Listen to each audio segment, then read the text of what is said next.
doktor, syempre, I need to touch anatomy. Okay?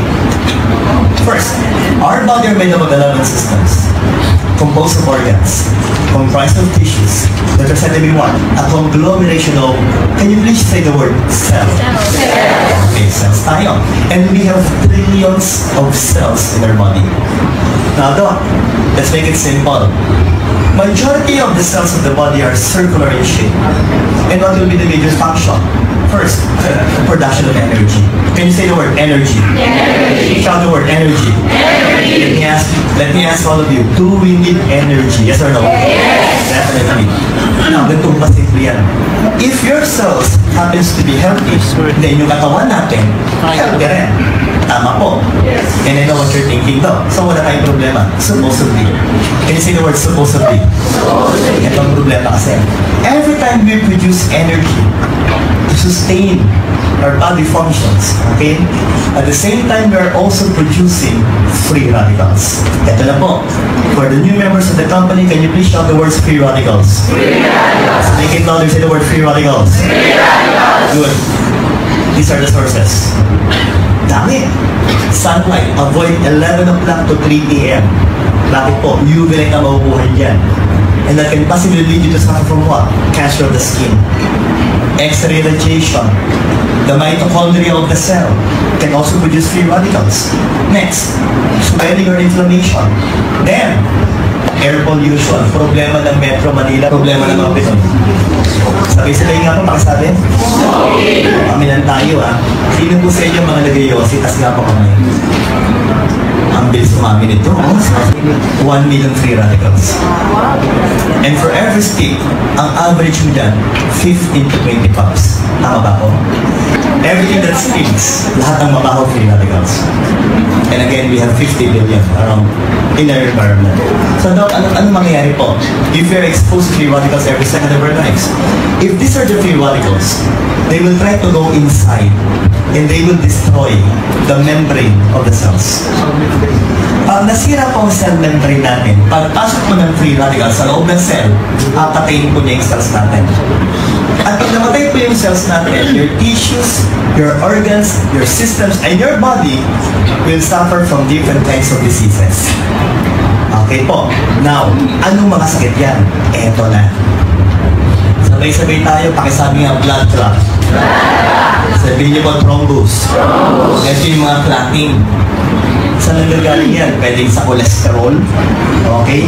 Saan pa nagagaling yan? Mga dead cells, fibrin deposits. So, Doc, ano mangyayari? Yung flow ng dugo natin, mababarahan. If the blood can't be able to flow here, at nangyari po sa puso yan, heart attack. At pag yan po yung nangyari sa utak, stroke. Maliwanag po ba tayo doon? Yes. So sabi nga po, galaw-galaw na konti, baka ma-stroke kayo. Maliwanag ba tayo, no? So, yung mga stroke po, alam niyo yung mga senyales niya? Yung bigla na lang pong tumitigil na gano'n, nagko-collapse. Again, warn you, I'd like to warn you, the youngest client I've seen who died from sudden cardiac death was only 18 years old. Na lalaki. And I'm sure by looking at your faces, lahat kayo halos more than 18 na po. Tama ba tayo doon? Hindi ba sa inyo para kayo kaya ito umamin? Ito po, Doc, are we all talking about the cardiovascular problems? Ito po yung atherosclerosis na kumakapal po yung blood vessel wall natin. Ito na. Sabay-sabay nga po. Okay? Pakisabi lang cancer. Sa atin po bagong pangalan, this will be the color of the lungs. Pero pag tayo po ay malakas mag-yosi,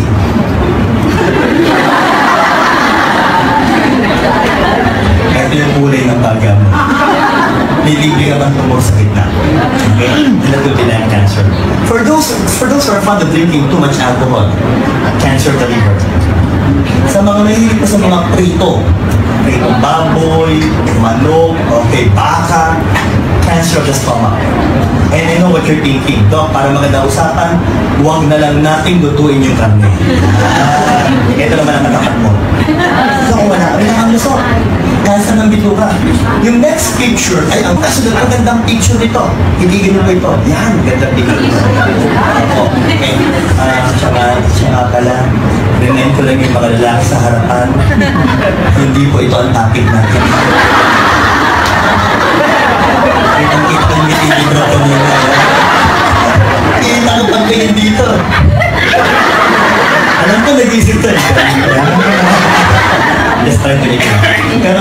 The worst kind of cancer tumor I've seen when I was still a medical intern in 1994 was cancer of the breast. Babaeng pasyente. Pakisabi nga po, visualize. Babae po yung pasyente ko, right breast po, kasi laki po ng ulo nyo yung cancer tumor niya. And because of the freshness of our tumor, ito po yung dugo is trickling down. And may nana, yellowish to greenish in color. And the smell is something I cannot forget why. It really stinks. Ang tawag mo talaga. Even from a distance, maamoy mo talaga. Now, ito na po. Magkatanungan tayo. Masarap bang iwasan ng cancer? Yes or no? Yes! Because I would like to inform you that all of you have cancer cells in your body. Yes! Walang duda. Pag humina pong immune system mo, this cancer cells will become a cancer tumor. Ang naging cancer tumor po yan, magbibilang na po kami. Stage grade 1, 2, 3, or 4 na po tayo doon. So again, would you like to avoid cancer? Yes or no? Yes! This next slide is something that we must improve to our body and increase. Okay? Pakisabi nga po na malakas? Yan. Louder guys! Very good. So familiarize yourselves, periodicals, antioxidants. Ganito po gagawin natin. Ang antioxidants po sa maupo niyan, phytonutrients. Shout the word, phytonutrients. And say the word plant-based nutrients. Plant-based nutrients. Okay, Dok, halaman mo ito. Tama po. And what will be the functions? They will be your defense, they will be your scavengers, and they will be your protectors against free radicals. Again, say the word, protectors. Protectors. Ano pong ibig sabihin? Haharaman nila yung free radicals para hindi masira yung mga cells natin. Okay po. So again, saan galing? Pakisabi nga ulit. Okay. May requirements po na binigay ng WHO. And dapat talaga kabisado mo to. The number of fruits and vegetables that we need to eat every day. Okay. Ilan na kailangan natin? Diretso natin. How much? Every day. Okay. Can all of you please clench your right fist? Ang kamay nyo, yan po yung medium size. And the best possible example will be apple and cabbage. Manzana strip only. After this training, before you go home, go to the market first. Baba na bang mga kamay? Baka kung nanigas yan.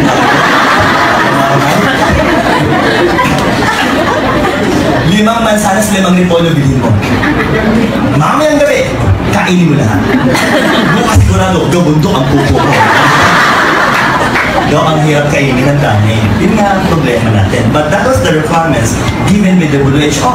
So, Doc, do you mean to say that we need to eat something that will give us more than the requirements given by the WHO?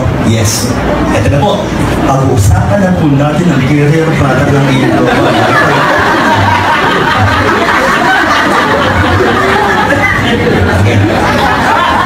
May deal tayo ba?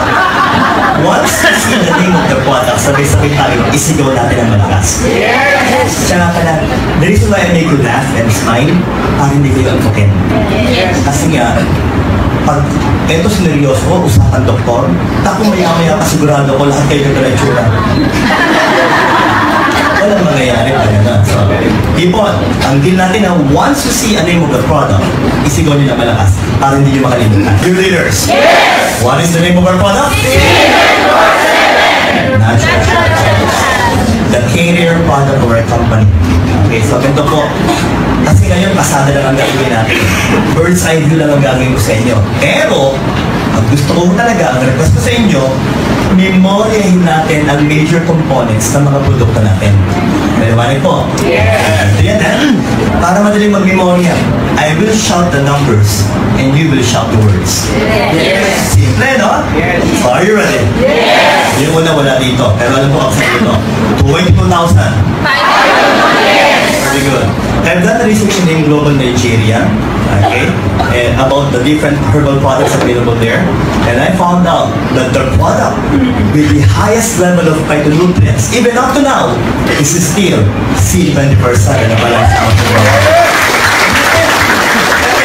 29. A, B, C, D, E, K. Do you want to be dog? A to C? Everything is right there. Next, 18. Please shout these words. Building blocks of proteins. Pakisabi nga? Building blocks of Okay, let me ask you, do we need proteins? Yes! Definitely. What are these proteins, Tita? Mast cell for movements, hemoglobin that carries oxygen, enzymes for metabolism of food, and finally, immunoglobulin antibodies that will help kill different types of microorganisms. So, importante ba protina? Yes! Kailangan. 14. Say the word spirulina. Say the word chlorophyll. Okay, bilang biologist po, ang lagi sinasabi, the one that really gives the green coloring pigment to the plants are the stuff called chlorophyll. And they found out that it carries with itself a high level of antioxidant, anti-cancer properties. So, ang ganda anti-cancer pa rin. Next, 12. Shout the word berries. Berries. Ang mga berries ng ating mga fruits that can also help lower down your blood cholesterol. So, importante pa rin. Followed by 12. Ang gaganda ng mga vegetables. But still may favorite. Walang tatalo. Garlic. Say the word bawang. Ang ganda nito. Antimicrobial, antioxidant, antihypertensive, pinakamagandang function, ang laban sa aswang. But kidding aside, fruits, vegetables. Earlier I mentioned the requirements given by the WHO. How many fruits and vegetables per day? And how much can be seen in our products? Have we gone beyond the requirements? Yes! Natin 12 what? Ito malapit. Ang anang-anang, alam mo na maganda yung function. Patunayan ko dito. Pakinggan mo ko yan. Cordyceps, reishi, shiitake, iwatake, imatsutake, kawaratake, atake. Pero kinasay. Okay? Okay, sabi nga atake. Attack. Because our products, these mushrooms can attack bacteria, viruses, fungi, even cancer cells inside the body. So far, maganda ba ang produkto natin? Yes! Pinakalapan na siyempre. Shout what? Siguro ito kung nakakalimutan na. Shout the words. Indigestion. Then constipation. Explain ko ng konti. When you say indigestion, nahihirapan kang manunaw ng pagkain. When you say constipation, you find it so difficult to move out your bowel. So nahihirapan kang pumupo. So, if that will be the case, it will be advantageous on our part if we will take the products with 12 digestive enzymes. Followed by what? 12? The DNA and the RNAs. Finally, 10? The omega fatty acid that can also help lower down your blood cholesterol. So think, imagine, from that point to this point, do we have wonderful components in C24/7? Yes or no? Pakipalapakan po ulit.